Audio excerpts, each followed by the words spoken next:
Hi viewers, అందరికీ నమస్కారం. Welcome to Sravya's recipes. Hi అండి. ఇవాళ మన రెసిపీ కరేపాకు రైస్. అయితే ఈ రెసిపీ ఎలా చేయాలనేది చూద్దాం. మరి ఇక ప్రాసెస్ స్టార్ట్ చేద్దామా అండి? ఇదిగోండి, ముందుగా ఇట్లా పాన్ పెట్టుకొని దీంట్లో ఏమి ఆయిల్ గానీ ఏమి వేసుకోకండి, జస్ట్ డ్రై రోస్ట్ చేసుకోవాలి. పచ్చిపప్పు వేసుకుందాం ఇప్పుడు. అట్లానే కొన్ని మినపగుళ్ళు తీసుకున్నామండి, మొత్తం కూడా వేయించుకుందామండి మొత్తము. ఇప్పుడు కొన్ని మిరియాలు వేస్తున్నానండి.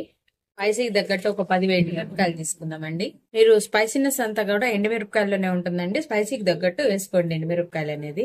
ఇప్పుడు కొంచెం జీలకర్ర వేద్దామండి. ఇప్పుడు కొంచెం కరివేపాకు వేస్తున్నానండి. ఈ కరివేపాకు కూడా కంప్లీట్ గా వేగాలి. కొంచెం చింతపండు వేస్తున్నానండి, అది కూడా వేగనియండి. ఇదిగోండి కరివేపాకు వేగిపోయింది, ఆపేస్తున్నానండి.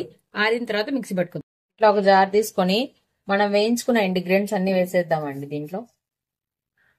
ఇదిగోండి వేసాను. కొంచెం ఉప్పు వేసుకుందాం, కొంచెం ఇంగు వేసుకుందాం. ఇప్పుడు దీన్ని గ్రైండ్ చేసుకుందాం అండి మొత్తం కూడా. ఇదిగోండి ఇలా ఎంత పౌడర్ చేసుకొని పక్కన ఉంచుకోవాలండి. ఇప్పుడు నెక్స్ట్ ప్రాసెస్ ఏందో చూద్దామా మరి.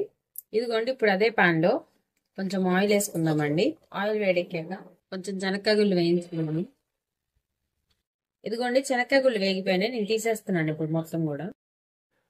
ఒక స్పూన్ తాలింపు గింజలు వేస్తానండి, కొంచెం కరివేపాకు, 2 ఎండుమిర్చి. ఇదిగోండి వేగిపోయినాయి. ఇప్పుడు ఆల్రెడీ మనం వేయించుకున్న శనక్కాయగుళ్ళు వేసేసుకుందామండి. వేసుకొని ఇప్పుడు మనం రైస్ వేసుకుందామండి. ఆల్రెడీ మనం రైస్ వండుకున్నాం కాబట్టి ఆ రైస్ వేసేసుకుందాము. మొత్తం రైస్ వేసుకున్నాము. కరివేపాకు కారం రెడీ చేసుకున్నాం కదా, కరివేపాకు కారం వేసేద్దామండి. రైస్కి సరిపడా కరివేపాకు కారం వేసుకోవాలి. ఆల్రెడీ నేను ఉప్పు దీంట్లో వేసుకున్నానండి. ఒకసారి మీరు ఉప్పు వేసుకుని మళ్ళీ ఒకసారి చెక్ చేసుకోండి.